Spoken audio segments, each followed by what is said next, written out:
GP అనే వ్యక్తి ఎవరైతే ఉన్నారో చట్టం వైపున నిలబడాలి, న్యాయం వైపున నిలబడాలి. ఇదే పోలీసుల అధికారులు నిజంగా చెప్తా ఉన్నా.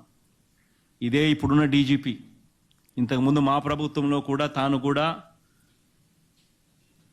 ఆర్టీసీ ఎండి స్థానంలో, సిఎండి స్థానంలో కూడా పనిచేశాడు. అంటే మంచి పదవి ఇచ్చి బాగా చూసుకున్నాం, మంచి పదవిలో కూడా పనిచేశాడు. ఈరోజు ఏ స్థాయికి దిగజారిపోయాడనంటే పదవి కోసం, పదవి వ్యామోహం కోసం వీళ్ళు 5 నెలలుగా వీళ్ళు చేస్తూ ఉన్న ప్రభుత్వం గాడి తప్పి రెడ్ బుక్ పాలనలో వీళ్ళంతా కూడా నిమగ్నమై పాలన గాడి తప్పి లా అండ్ ఆర్డర్ దిగజారిపోయిన పరిస్థితులు కనిపిస్తూ ఉంటే ఏమంటాడు ఇదే డీజీపీ?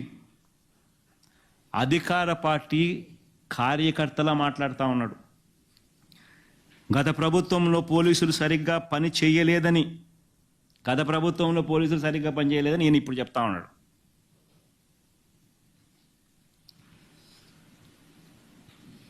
మరి ప్రభుత్వంలో ఆయన కూడా అప్పుడు ఆయన కూడా ఆ ప్రభుత్వంలో ఆయన కూడా పనిచేశాడు కదా. మరి ఈ ప్రభుత్వం పోనీ ఇప్పుడు ప్రభుత్వం సవ్యంగా పనిచేస్తుందా? బ్రహ్మాండంగా పనిచేస్తూ ఉందా? ఈయన డీజీపీగా ఉన్న ఈ ప్రభుత్వం ఇంత సవ్యంగా పనిచేస్తూ ఉంటే ఇన్ని హత్యలు ఎందుకు జరుగుతూ ఉన్నాయి? ఎందుకు వైఎస్ఆర్సీపీ కార్యకర్తల మీద దాడులు ఇంతగా జరుగుతూ ఉన్నాయి? ఎందుకు దొంగ కేసులు పెడతా ఉన్నారు? ఎన్ని 5 నెలలు తిరక్క మునిపే దాదాపుగా 91 మంది అక్క చెల్లెమ్మల మీద ఎందుకు అత్యాచారాలు జరిగాయి? చిన్నపిల్లల మీద, అక్క చెల్లెమ్మల మీద ఎందుకు 7 మంది చనిపోయారు ఆడవాళ్ళు?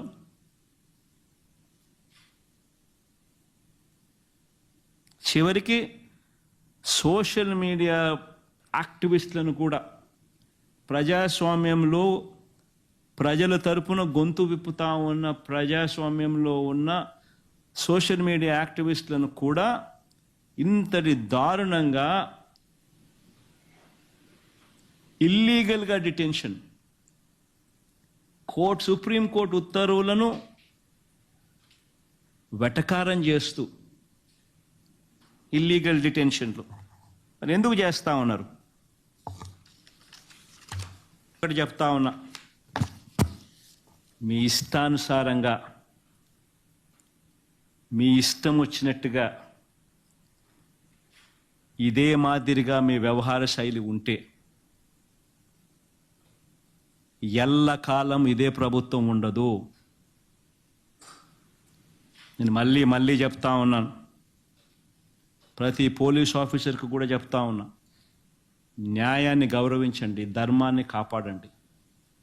అంతేగాని ఈ మాదిరిగా వన్ సైడెడ్గా ఇల్లీగల్గా తప్పు చేస్తున్నారని తెలిసి కూడా తప్పు చేసే కార్యక్రమం మీరు చేస్తే మాత్రం మేము చూస్తూ ఊరుకోము అని మాత్రం ఖచ్చితంగా చెప్తా ఉన్నాం. ప్రతి పోలీస్ ఆఫీసర్ మీద కూడా ప్రైవేట్ కంప్లైంట్స్ ఫైల్ చేస్తాం. ప్రతి పోలీస్ ఆఫీసర్ మీద ఎవరైతే తప్పులు చేస్తూ ఉన్నారో private complaints will be launched. ప్రతి బాధితుడు ప్రైవేట్ కంప్లైంట్ ఫైల్ చేస్తారు. వాళ్ళ తరపున అవసరమైతే లీగల్ ఎయిడ్ అఫీషియల్గా వైఎస్ఆర్సీపీ దగ్గరుండి ఇచ్చి కూడా సపోర్ట్ చేస్తుంది. అదొకటే కాదు,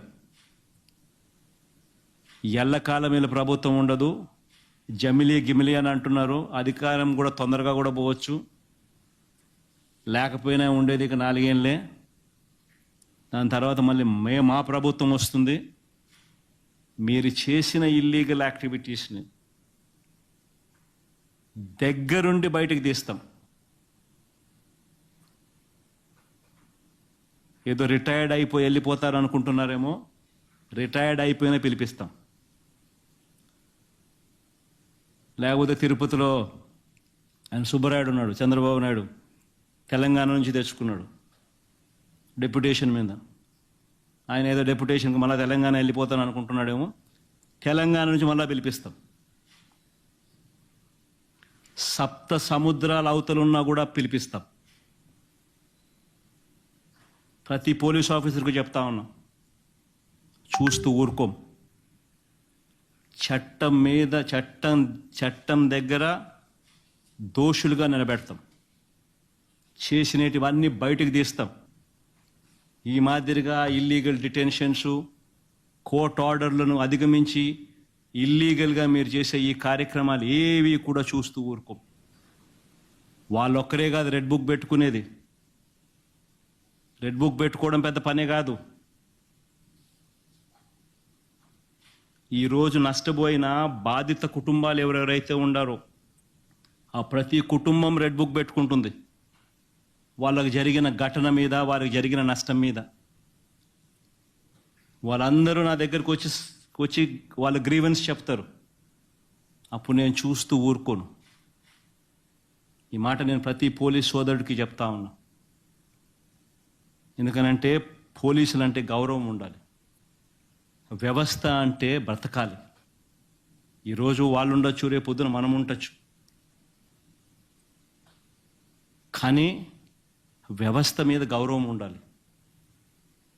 వ్యవస్థ నీరు గారిపోకూడదు. మన టోపీ మీద ఉన్న సింహాలకు మనం గౌరవించాలి. ఈ మాదిరిగా రాజకీయ నాయకులు చెప్తా ఉన్నారు కదా అని చెప్పి తప్పు చేస్తున్నామని తెలిసి ఇదే మాదిరిగా చేయడం మొదలు పెడితే మాత్రం ఆ ప్రతి బాధితుడు ఉసురు తగులుతుంది. ఆ ఉసురు మంచిది కాదు. ప్రతి పోలీసు సోదరుడికి చెప్తా ఉన్నా. మరీ ముఖ్యంగా తప్పులు చేయడానికి ఒత్తిడి తీసుకొస్తా ఉన్న ప్రతి పోలీసు సోదరుడికి ఇంకా ఎక్కువగా కూడా చెప్తా ఉన్నా, దయచేసి ఇటువంటి తప్పులు చేయొద్దండి అని. సార్, రాష్ట్రంలో శాంతి భద్రతలు క్షీణించారని డిప్యూటీ సీఎం పవన్ కళ్యాణ్ అన్నారు. బయటికి వెళ్తే మమ్మల్ని కూడా తెస్తున్నారని నేను అంగీకరిస్తున్నాను. అంటే ప్రభుత్వ వైఫల్యంగా సాక్షాత్తు డిప్యూటీ సీఎం అనే వ్యక్తి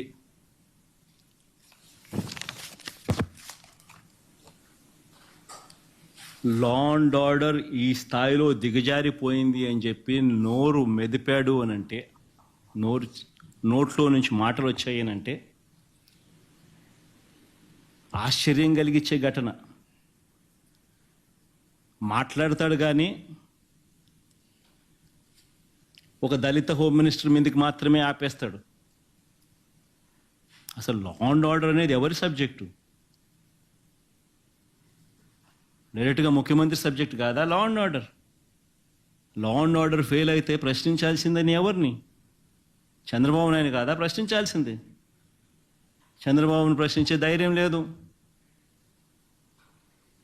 పాపం ఏమైతే దళితురాలు అమ్మాయి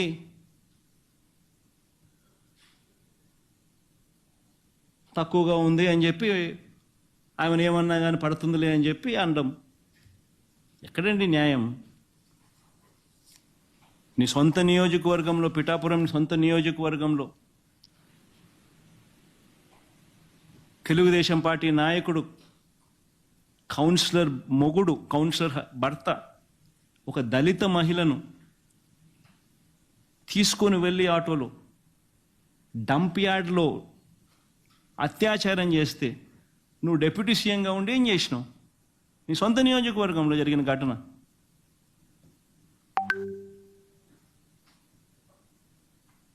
చంద్రబాబు నాయుడు ప్రశ్నించే ధైర్యం లేదు. చంద్రబాబు నాయుడు వ్యతిరేకంగా మాట్లాడే ధైర్యం అంతకన్నా లేదు. తోలు తీస్తానంటాడు, ఇంకేమనంటే ఇంకేదో అంటాడు.